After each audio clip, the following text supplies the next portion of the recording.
maybe 50 people that I need to be able to entertain, including all my grandkids, my kids and nieces and nephews and family members. And I think for my own mental health and well-being, it's better for me to have these major tasks completed, though I fully understand that this is not a one-time thing. I should be revisiting these. And so what I'll do is when I get back, I'll print them out and I'll have a booklet in a binder, and every now and then I'll review those and make sure that I have them at my fingertips, because I am someone who learns better on paper and not on computer. So I do need to print things out in order to read and be able to synthesize the information. It's just my learning style. So with that being said, I will go through what I've learned, and then I can share this video with others if need be or not. But let's start with the fact that this policy manual is a basic guide providing the public with information of minimum expectations in how ORR handles unaccompanied children. It's not the field guidance, and they have a lot of other policies and a lot of other memorandums that direct their day-to-day work. But this is like the skeleton policy manual, let's say, that ProBar would have for attorneys and representation. It's a basic guide. It's not all of it. It's just part of it. It has 7 chapters. It was lengthy though, but I've gone through and tried to synthesize the things that are most important to the work of a senior attorney or an attorney at ProBar, since that's my role. And some of the other chapters relate to other types of work that are not relevant to what I do day to day. But for the purposes, I did review all 7 chapters, and I'll start with placement. The premise of placement of children that come unaccompanied to the United States is that they don't come with a parent that can protect them or have them at that time, and that's what makes them unaccompanied. They come without parents. And the premise of ORR placing children in shelters is that they consider placing them in the least restrictive environment and using child welfare best practices, which is a whole nother world in and of itself on how they make decisions. The issue here that does pertain a lot to what we do is that depending on the situation of the child, they may go into a shelter facility, foster care, a group home, a therapeutic home, a staff secure home, a secure care facility, a residential treatment, or some other special needs facility, even an out-of-network placement if they don't have the resources here in the Rio Grande Valley to accommodate the child. Let's say they have a child that's on a breathing tube and completely quadriplegic. They may not have a shelter here that can handle that. They may send that child to some medically fragile facility elsewhere that can handle that type of placement. Always the premise of their placement decisions is supposed to be the best interest of the child, which always comes into some dialogue with attorneys, because we don't use the best interest as our practice guide. That's something that let's say the Young Center child advocates do. We use the law and the child's desire for what they want done with their case. So it sort of considers best interest, but it's not the significant way that we make decisions about how to handle children's cases. They're looking, when the children come in, to do a screening and look for trafficking or other safety concerns. And right away, their goal is to try to reach out to any sponsors, even before the child arrives at the facility. Once they get a notice from ICE that this child's on their way, they can start looking and trying to explore who the family is and why this child's here and what their situation is, so that they can start trying to do the reunification process as soon as the child is brought to their attention. Verification of sponsors' relationship, they have different levels: level 1, 2, 3, 4, 2A, 2B, 2C, and all of those levels have to do with the relatedness and relationship that the child has to the sponsor. Level 1 always being that they're preferably going to be placed with a biological or adoptive parent, and then let's say a grandparent and an aunt, and then a cousin or sibling, and lastly someone who they don't have a blood relationship with but is willing to sponsor them and be their caretaker. So ORR does a verification of the sponsors. There's an application process. It's very lengthy, requires a lot of information, looking at the suitability and capability of the person to maintain the child's mental and physical well-being, and provide for their special needs if they have some, and for their vulnerability level if they are vulnerable, prior incidents. They look at the child's complete background, if they have siblings with them, if they have a sponsor, if they don't have a sponsor, their identification as lesbian, gay, bisexual, transgender, questioning intersex or gender nonconforming appearance or manner, prior sexual abuse, danger to self, criminal background, behavior, danger to the community, and also escape risk. So when they provide a placement, they're supposed to be looking at all these different forms of information or evidence, if you will, to assess the child's age, their gender, the length of stay they may stay in custody, and the location where the child was apprehended. So as you know, sometimes we'll get children relocating from, let's say, El Paso, Texas, because they don't have the right facility there. They came in through somewhere else. They came in through Arizona. They came in through that part, Nogales, so they came in through some other part, not here in the Rio Grande Valley. But since there are more facilities here and maybe their capacity is not full, they move them here and relocate the child to the least restrictive environment, is the standard. As far as it says, every decision to place the child goes through 3 levels. You have the person doing the screening, and then you have the case manager, and then you have the case coordinator, and then you have the FFS. And you know, they're all supposed to come to provide information to each other, and ultimately the FFS decides where to place the child. If the child goes to a restrictive placement, they get something called a notice of placement in a restrictive setting. That's an NOP within 48 hours of placement. And that, if the child has an attorney, is supposed to also be sent to the attorney. Child has the right to request a review of that placement. If there's some sort of reason why they should not be in that placement. And also every 30 days, they're to review it to see if they can step the child down from the restrictive placement into a more less restrictive environment. A lot of what they look at is prior escaping, prior times they've been in the U.S. and had voluntary departure, if they're turning 18 shortly, if they have gang affiliation. But at the end of the day, if they have removal or prior removal orders, if they breach the prior bond, if they fail to appear at a court hearing, so those are the options that are looked at when determining what kind of facility to place the child in. Of course, the one they're most concerned about is if they think the child is gang involved or working for the cartel. They don't want to put them in a shelter where there's 6-year-olds. So there is a lot of consideration, but that's not our job as attorney. That is the ORR's job, and they're entrusted with that process. As lawyers, we're supposed to make sure our clients do get the least restrictive environment, but it's not really our job to decide what type of placement they have. Although if our clients want to contest the placement and appeal the placement, I think that we can help them do that by bringing an appeal process into place, or even trying to bring a bond process to immigration court on their behalf. So that's about placement. There's long-term foster care options, and that has to do with children that do not have a viable sponsor. Once that's determined, there's a process for referring children. And what does apply to the lawyers is that if we make a referral and inform the shelter that we feel we can file for some sort of relief for the child, that escalates the placement process. Although in theory, recently they revised their rules.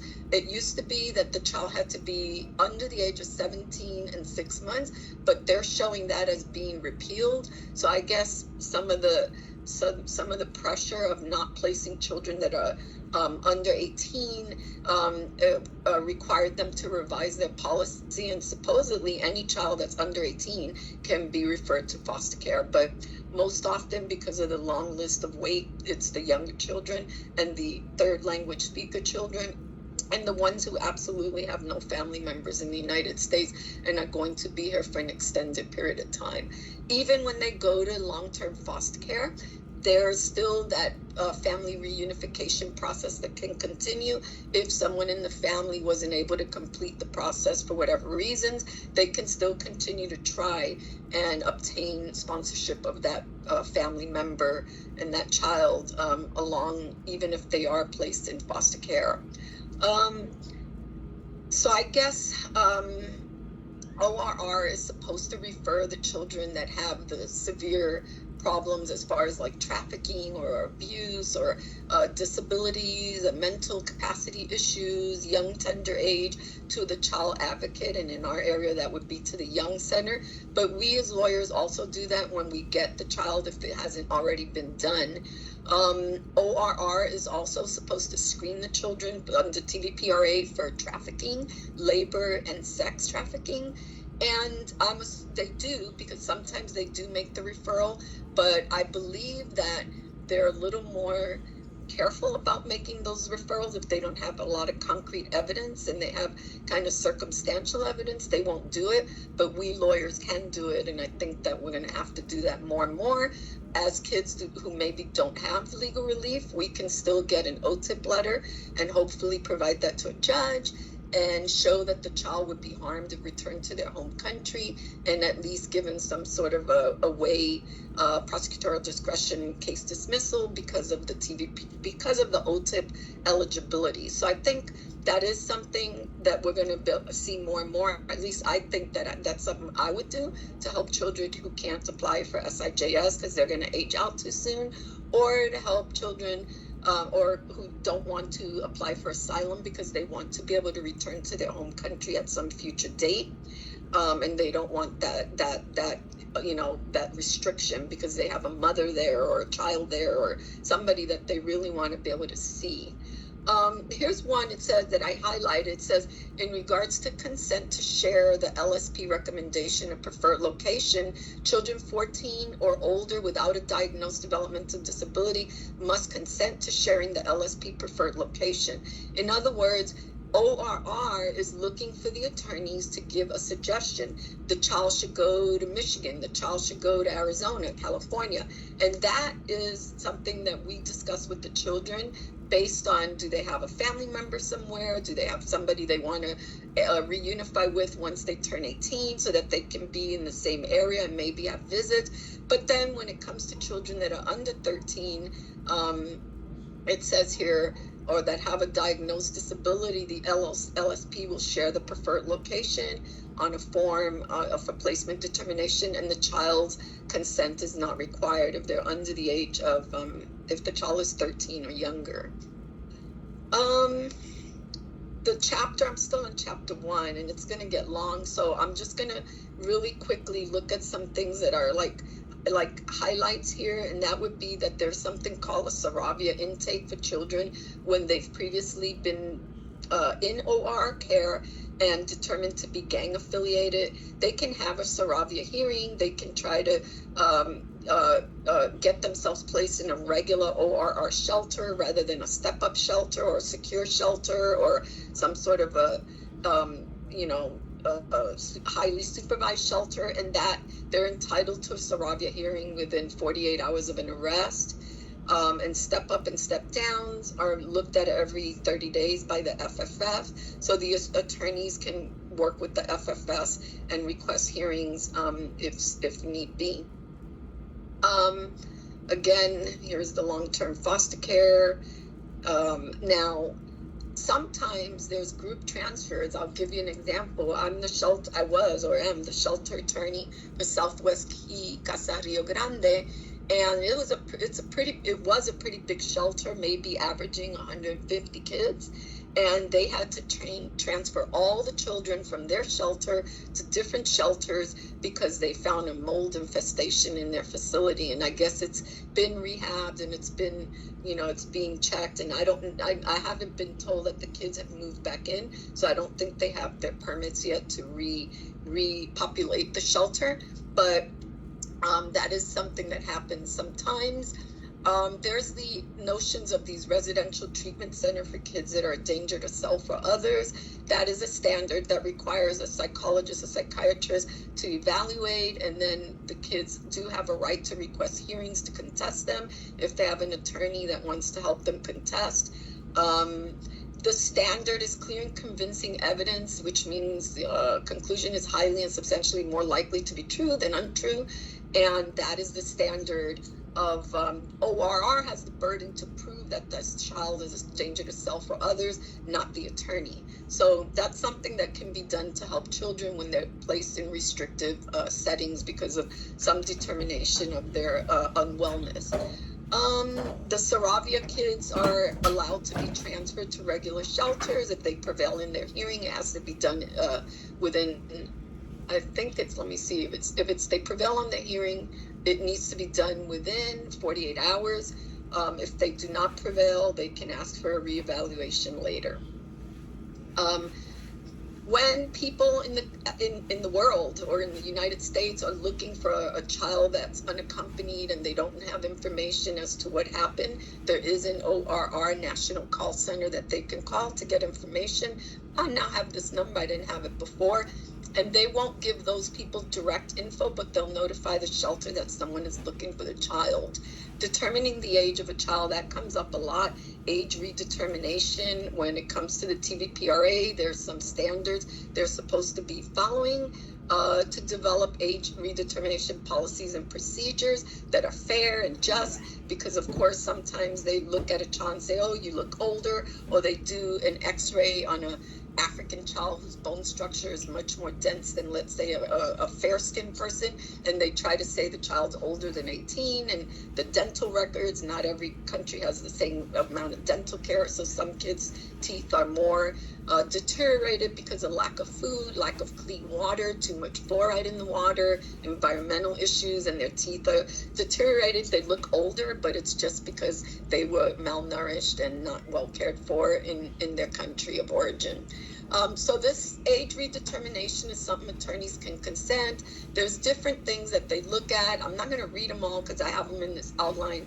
I'll have it, at my fingertips. But this has come up for me maybe twice, and it does come up, and it's something that we do need to be aware of and help children when they are unjustly being determined to be older than they are. There's a lot of steps they have to look at to get evidence and evaluate this, including the child's testimony, but it's something that you have to work with and try to advocate for the child. So the next chapter is safe and timely release.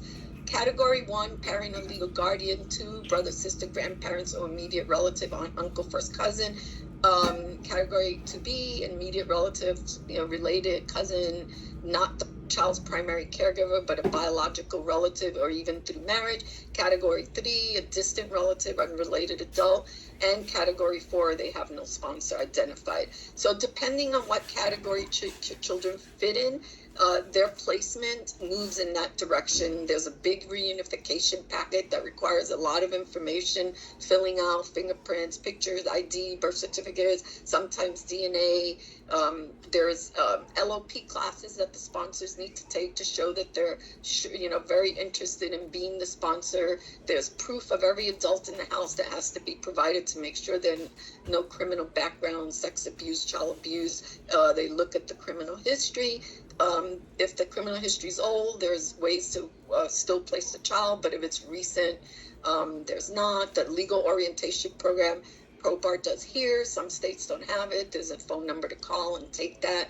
So in the process, case manager does all the initial investigation, case coordinator reviews, FFS decides, and then that's where it goes. And we're supposed to be, as legal service providers, notified when the child is going to be reunified so that we can provide the NGOs and information, and that happens. ProBAR has the release services that contacts the sponsors. Sometimes attorneys also contact the sponsors depending on the circumstances to remind them about a court hearing, about changing their venue, about changing their address, and about, following up on the system if there's no court hearing scheduled yet, so that the child doesn't get in absentia orders. So there's a coordination between a lot of people, and I think if there's a problem with the placement, or the child's very vulnerable, tender age, or has some significant disability, abuse, neglect, the ORR is supposed to appoint a child advocate and make the referral to Young Center.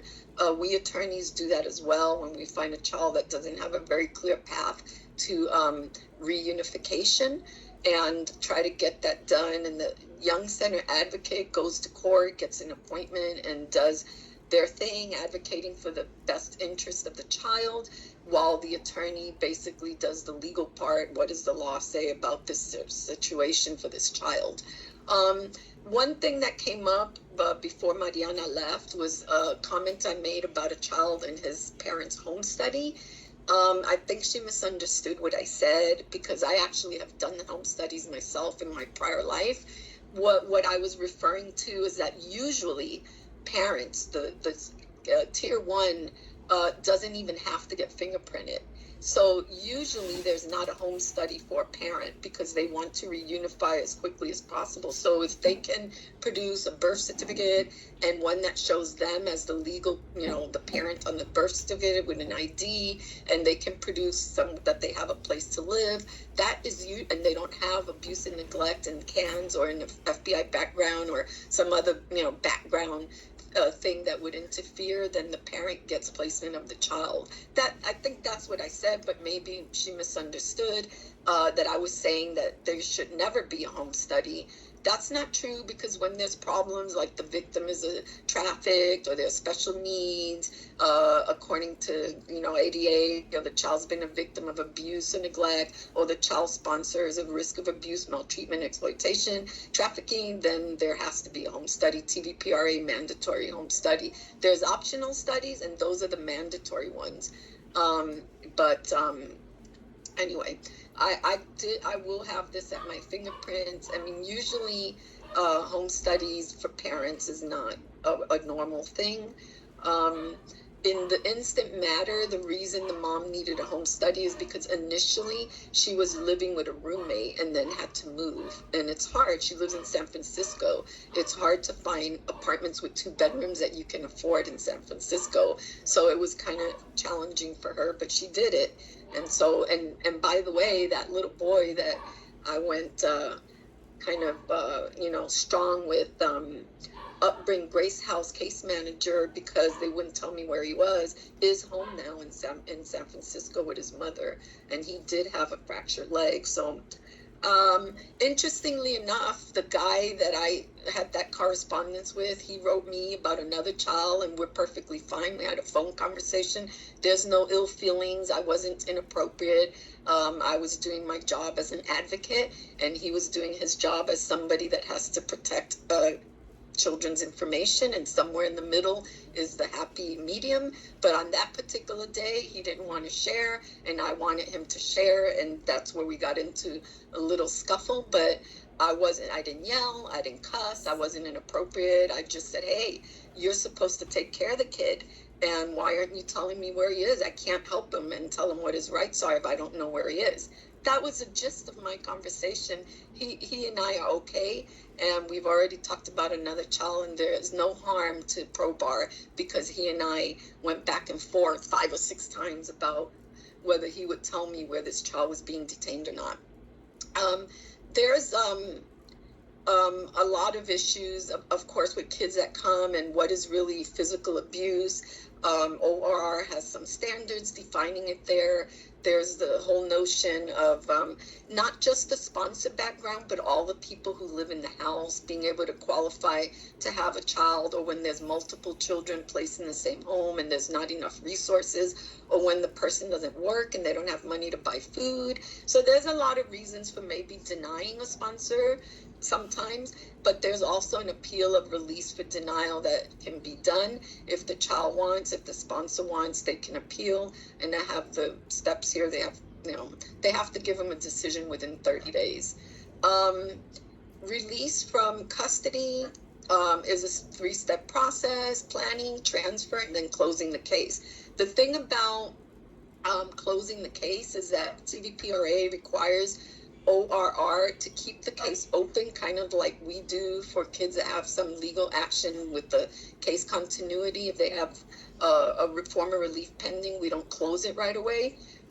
They also have to keep the case open and do follow-ups, different levels of follow-up depending on the circumstances of the child. Some is just telephonic, some is sending someone to help the family. So there's a step-up scale depending on the type of needs that child has when they're reunified. So ORR is not supposed to just automatically say, here you go, we dropped you off at the airport, goodbye. There is a process for closing their files that's similar to our case continuity process, but does require, of course, more record keeping and more direct interaction with the family to make sure that the child is safe. Bond hearings, the kids have a right to a bond hearing. So according to Flores v. Sessions, the Florida settlement.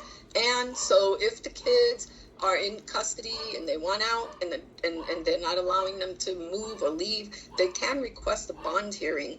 And of course, the judges have their standards of whether the child is a danger to self or others or a flight risk. Will they come back to their hearing? So I guess if they're locally, it would be more successful, but if they are leaving to New York City, a judge here may not want to give them bond because they won't come back to Harlingen for their hearing. I don't know. So there is a bond hearing option, and that takes place in immigration court, and it's similar to the adult bond hearing, and you file a bond notice of bond, and it's the same. So as an adult, it's just that for the kids, the parent, legal guardian has to be willing to provide a place, a location. It's not like we can just let a 12-year-old leave and go, to wherever they want, irrespective of ORR's obligation and custody reviews under TVPRA.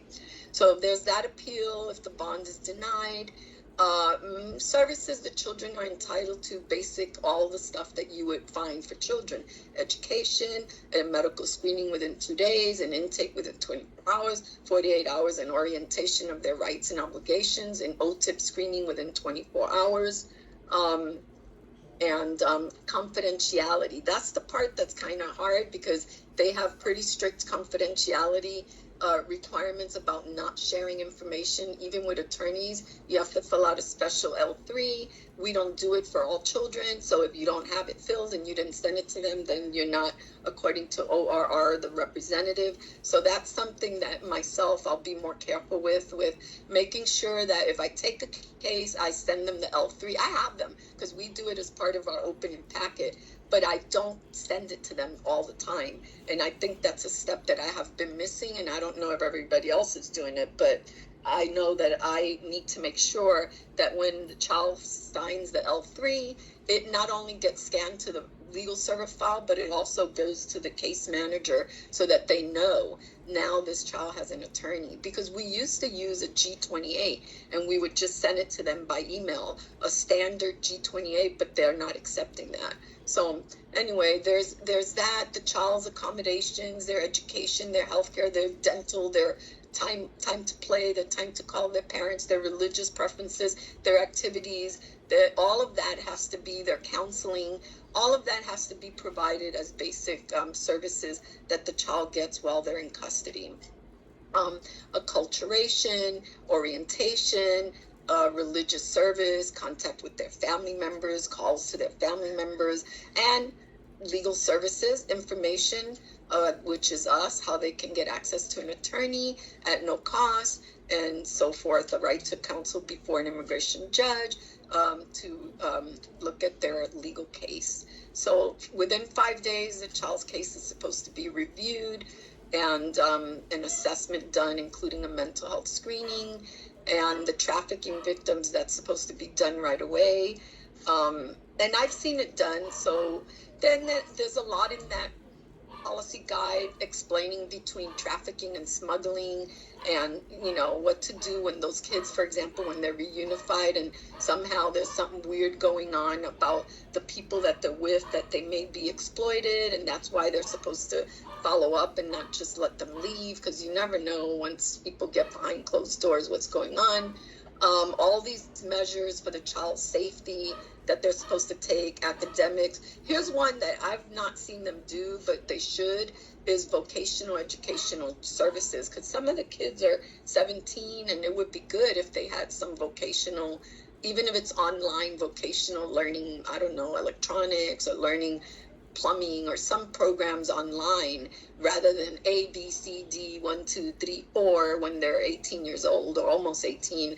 It would be helpful, or at least to help them with the Spanish GED, instead of just doing, the language immersion at such a low level. But I'm not a teacher here, so that's just my intake on that one.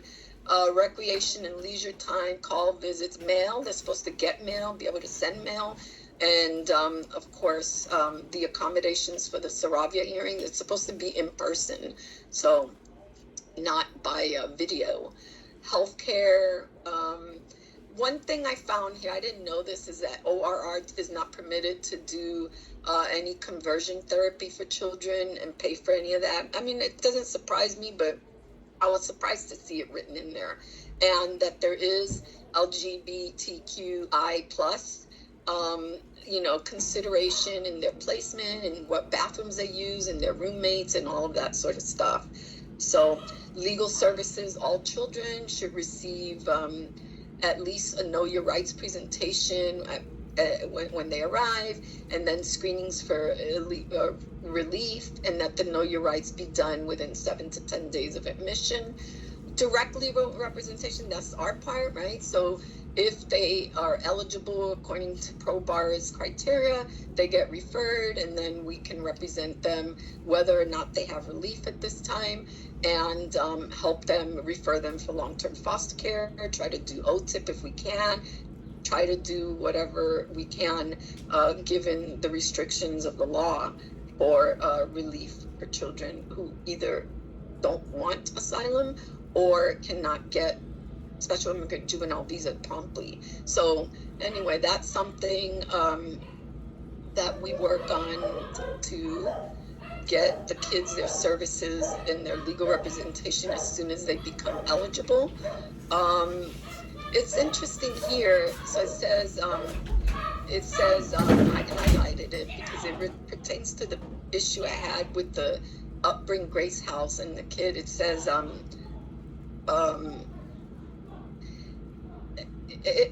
this is not the part I was looking at, actually. This one says care providers will upload the form to ORR within 5 days of receiving the unaccompanied child's case file. That's what sharing files. When an attorney files an ORR request and an L3 for the child's file, you're supposed to get it within 5 days. It doesn't happen that quickly, but that's what it says.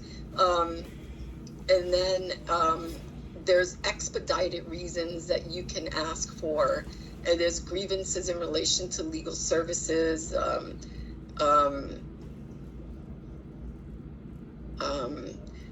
If we feel like they're doing something wrong to the child, how do we handle that? I mean, I guess that's why I'm doing this overview, because I didn't handle it in a way that, somebody else may have handled it. But,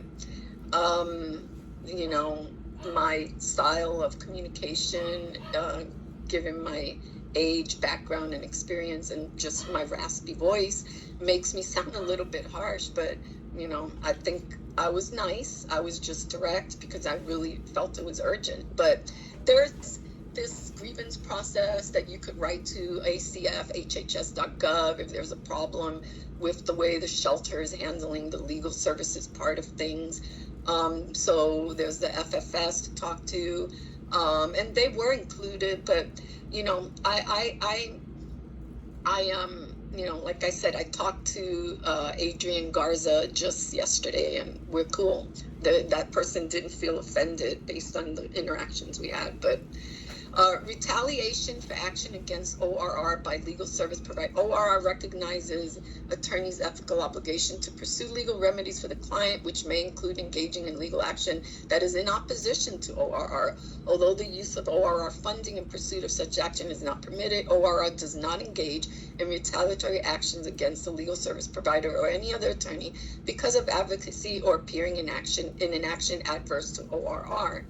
I mean, they understand we kind of sometimes have different approaches. If that were not the case, we would not have all these class action lawsuits across this country year after year after year. If everybody was just doing everything great and being nice and everything was hunky-dory and we're, living in this great world, we would not need to sue ORR, HHS, the Attorney General and all that stuff, because things would be going well. So yeah, there's rules and policies, but there's people who don't follow them, and then you have to try to get them to follow them and be adversarial. That's what we do. We argue as lawyers. But anyway, I do understand the delicate nature of the funding and the relationship, but like I said, I even told Adrian, I go, hey, I'm sorry if I was a little bit over the top. No, don't worry, you were fine. I mean, so he didn't take it that way, the way you guys did. So anyway, that's good for me. It's good for me and bad for me, but I wanted to highlight this section because there are times that we are going to be in opposition to ORR, and that as lawyers, that's what we have to do. And we can't always be so nice. And yeah, I suppose you can be nice in how you say things, but then I don't want to be a phony either, right? Like, I'll give you guys an example. I, some years ago, was taught by a speech therapist to use something she calls my confidential voice. Why? Because I have COPD, so my vocal cords are very poofy and my voice is very harsh sometimes. And it's not so much because I sound loud sometimes, because I'm having to really push hard to talk. And she's like, hey, use your confidential voice and you don't even have to use your vocal cords. And I'm going to show you how it sounds so that if I ever do, you don't think I'm trying to be condescending. I'm telling you, it's an actual health situation. But so if I use my voice like this, it doesn't sound as mean as if I talk like this, So she taught me to use something called a confidential voice. For example, the Flores Settlement Agreement also specifies who may and may not care for unaccompanied children and how. There's no corporal punishment, you can't physically restrain them, you have to give them meals, sufficient sleep, exercise, medical, correspondence privileges, and legal assistance. That's 1993 Flores Settlement. Chapter 4, I'm going to go back to my raspy voice because I'm not used to using my confidential voice, but it sounds a lot nicer, doesn't it? Chapter 4 says preventing sex abuse and harassment, and this is a zero tolerance policy. I mean, this has nothing to do with my legal services to the child unless I find that they're being abused and I need to help them make a report and make a child welfare report. But or somebody in the shelter is doing something to them. We've had that come up a few times, and we investigate, we talk to the child, we try to make sure we understand, we talk to the case manager, we make sure they get counseling if they need it, we send them to Dr. Villanueva, we do the things we need to do to make sure the child's okay. But all of this about child abuse detecting is about reporting and how the ORR is supposed to do things within so many hours of knowing that there's an allegation and sending the serious incident report to the attorney of record. That's why we have to send those L3s or we won't get them. That's something really important that I think needs to be done much more regularly, and maybe, I don't know if it's being done by everybody, but I know that I'm going to make sure that it gets done to make sure I get those reports. Sending them to a child advocate if they have a history of abuse and neglect. And that's pretty much sex abuse is a zero tolerance. They're supposed to provide their staff with training and do the background and make sure people don't have that propensity towards children, and make sure they know their limits on, you know, how to touch a child, let's say a baby that needs a diaper change, or a child that's not potty trained, or whatever the case may be, that they have some training in how to manually touch children in a way that's appropriate and is not offensive or sexual in nature, and whatever, and you know, the limits they have for hugging and touching and kissing and things like that, and then also what happens between kids themselves. They have to train kids on that, inform kids, give them a way to report it if it's happening. And you know, that's the deal with the sex abuse part. Chapter 5 is about program management, the media, press release, child interviews, facility visits, and tours. It doesn't have a lot to do with what we do for children as lawyers in, you know, legal representation, but it kind of does in one sense, because I have had instances where the let's say the Argentinian consulate for where was she from? I think Houston, came to meet with a young lady from Argentina, and I met with her. I met with her at the airport. I met with her with the child. So there are times where members of Congress, the media, class action lawsuit attorneys and such want to go on a tour and see the facilities, and also let's see, so that I have dealt with that. There's in terms of program management, there's the monitoring, reporting, record keeping, abuse team, audits, case files, record management, internal procedures, and reporting SIRs. All of that reporting is good for me to know, because I'm supposed to be aware of what's happening with my clients, but they have their internal procedures, like we have ours, of putting things in legal server and the DOJ spreadsheet, the OneDrive, and all of that, and it's similar. They have their reporting requirements, and I suppose that if they don't, like, they have 48 hours to assign an advocate if there's an emergency. What is an emergency? Health emergencies, reporting child deaths, reporting children that are missing, and significant incidents like that. And sometimes the attorney of record is supposed to be notified, but only if we have the L3 on file. Otherwise, they don't have to send that to us. So runaways, mental health concerns, even the child that was arrested that I had this incident with, I can't have an L3 for every child because I'm not their attorney. So that really didn't apply, because I'm not the child's attorney at the time that this thing happened. I'm just the shelter attorney that kind of monitors it, and the child did not have an attorney. So there's where the problem was. He didn't have an attorney. Maybe he should have had an attorney sooner. I did put him on the list about a month early because of this situation as somebody with possible risks, and you know, I was not told whether I could add him or not, so he didn't get added. But these kids with these special needs should get flagged for, you know, an emergency kind of attorney oversight, so that we can get the information when things happen to them. But all of this chapter is their program management, how do they do reporting, and what reports they have to keep, and how long they keep the records, and how they interact with medical providers, and how do they deal with infectious disease outbreaks, and allegations of abuse and neglect in custody, and, you know, incidents with faculty, arrest. As far as the arrest goes, it says in their policies that they do notify the attorney if the child's under 13 or has a disability. So in fact, I should have been notified. But again, the issue is whether the shelter considers the shelter attorneys the attorney like they used to. When I first started working here, we had a standard G28 that provided the notice to the shelter that the shelter attorney is the attorney for that facility for the purpose temporary representation until the child gets a permanent attorney assigned. But it doesn't seem like, you know, they see it that way anymore now that they had an internal change on how you report attorney representation. All of this about allegations of abuse when the child reports that they were abused in their home country or by someone on the way here or while they were here.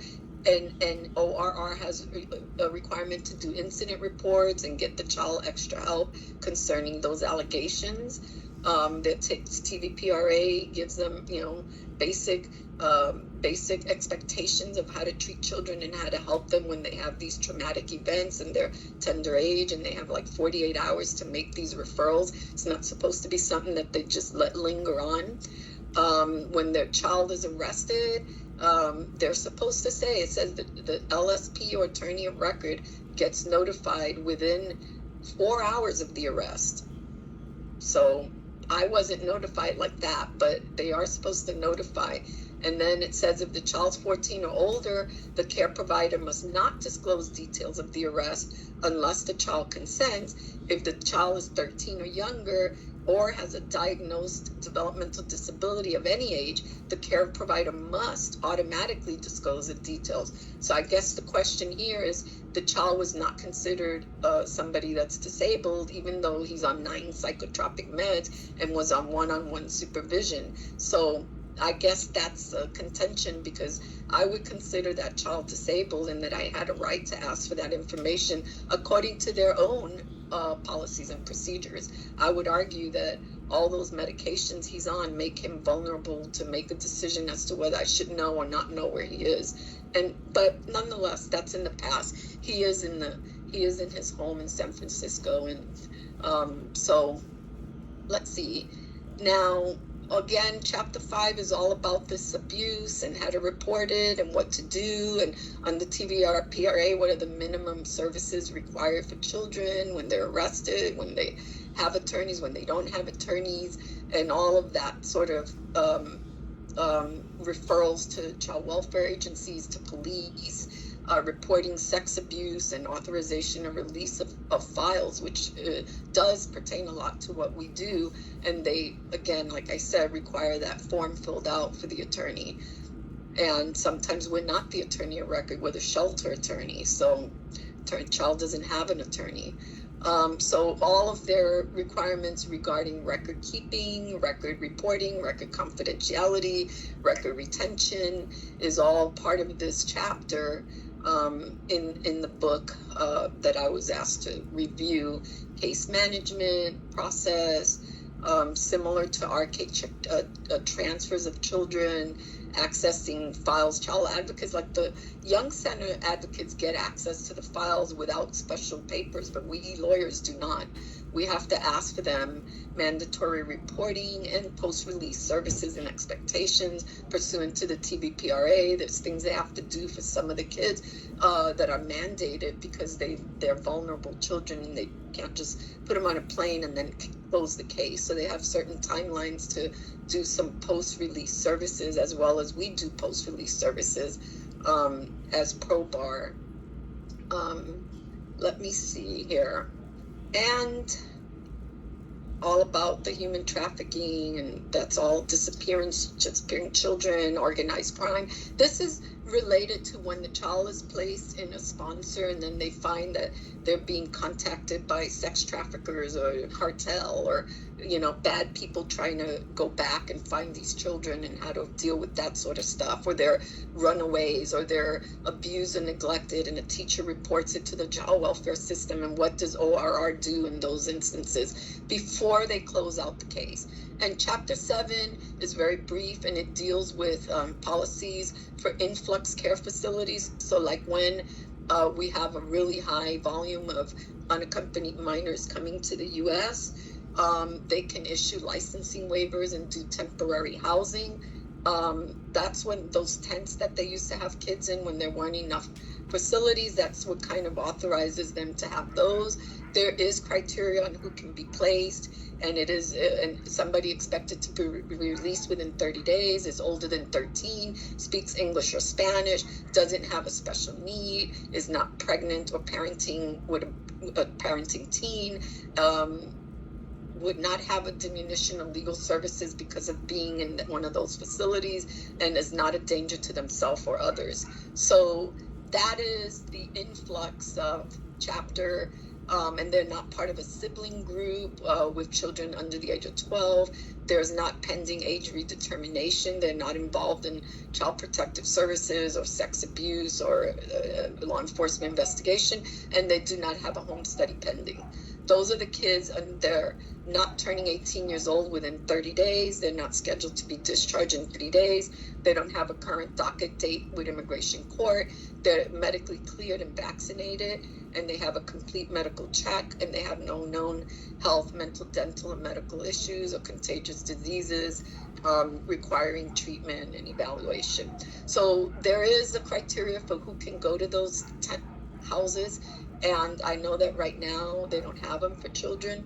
I know they've had them for families, and they have some, but I know the family residences are, I don't believe, tents anymore, but on occasion I know they do house people in tents, because I've seen those myself, and I know there are locations around the country that do that, but not here right now, because we've got ample number of ORR shelters, at least at this time. So that is my review of this document, ORR Policy Manual Review. I wanted to do this review. I do the video, so there's evidence that I actually did review the document, because it's lengthy. As of now, today is May 11th, I have reviewed all the documents that were asked for me to review, because I am a fast reader. But as I said, I'm going to print them out. I don't believe that that's just because I did it once, that means I never have to look at it again, because I don't have a photographic memory. I have to refer to things on occasion. So I'll print them out and make sure, I have them at my fingertips. I have seen this document before. I have reviewed it, but it has been a while since I've looked at it. And there's regularly changes made, and there's an index of all the changes. So I'll make sure that I keep an eye on those changes. I guess that summarizes my review. Please let me know if you have any questions. I've completed the communication videos that you requested. And as I said, I do know how to use a confidential voice, but it seems so phony to me that I don't do it often. But I do have it. If you like it better, you don't like my raspy voice, you can let me know that. It takes the pressure off my vocal cords, but I feel silly doing it. So I do have a confidential voice that I have when I need to talk low. So anyhow, I have that. I did those. What I got out of those videos is that, to do interpersonal communication and to be a better communicator, you have to listen more, talk less and listen more, and also soften the approach. I try.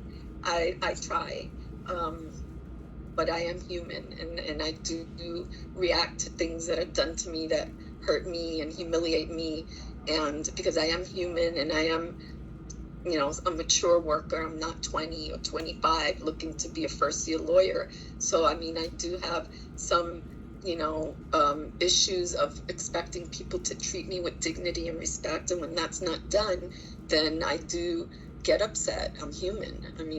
It's hard for me not to, but I do understand that the communication needs to improve, and the tone of my emails are not welcomed, and that's not my first time seeing that. I have a sharp way of writing. I'm a fighting lawyer. That's what I do, but it's hard for me to, I can be nice, but I also don't want to be disingenuous or condescending on being nice just because, when I really feel that somebody needs a more direct response. But at the end of the day, you're my employer. You gave me some areas to review. I've reviewed them. I accept that I can improve. Everybody can improve. I don't feel still that I was warranted to give me this written I don't feel that it was warranted. I feel that it was retaliatory, but I accept it. You gave it, you issued it. I've done the work. I'm going to continue to do the work and continue to try to improve so that, I have less issues with management, with my supervisor, and with anybody. I don't think I've had problems with people at work, except for, some of the supervisors that I feel treat me a little bit differently. But I will try, and I want you to know that I took your requirements seriously, and I've gotten them done so that when I go on my reunion, I don't have to be worried about whether I have enough time to finish this stuff, because I really have a lot of grandkids to play with, talk to, dinners to go to, and graduation of my granddaughter, my birthday, and I didn't want to be feeling stressed out about these requirements since you told me they were so important. So especially for HR, who said, hey, this is very, very important. You really need to do this. Arnold, you said, oh, really focus on this. I mean, I took your word seriously, and I focused, and I got all that done. I sent you the proof that I completed the courses, and I've done 2 videos. I don't see a reason to do one on the rules of professional responsibility, but I will to close make one comment. And that is that in the rules of professional responsibility that I sent to y'all and highlighted, there is a section in there. I mean, because this one is 2024, and of course I sent you my scores from 2003, so that's 21 years ago. But I've looked at these many times because I've had to talk to people about things that come up and conflicts of interest. When I was practicing in Vegas, I called the ethics council for questions all the time. So I'm not saying I'm an expert at ethics at all. I would be like, is this right, or is this possible? So I would actually call ethics council and get on the phone and say, this happened, what do you think? So I don't claim to be an ethics expert whatsoever, but I did look at the ones that pertain mostly to what we do, and I want to point one out. Again, because of the young lady who didn't want a lawyer, and the VD, and it says a lawyer shall abide by a client's decision concerning the objectives of representation. She didn't want any. That's her right. So I helped her, but that's her right not to have a lawyer. Another one is we've had issues with, people within family units that have like differing stories, and that could raise conflicts of interest.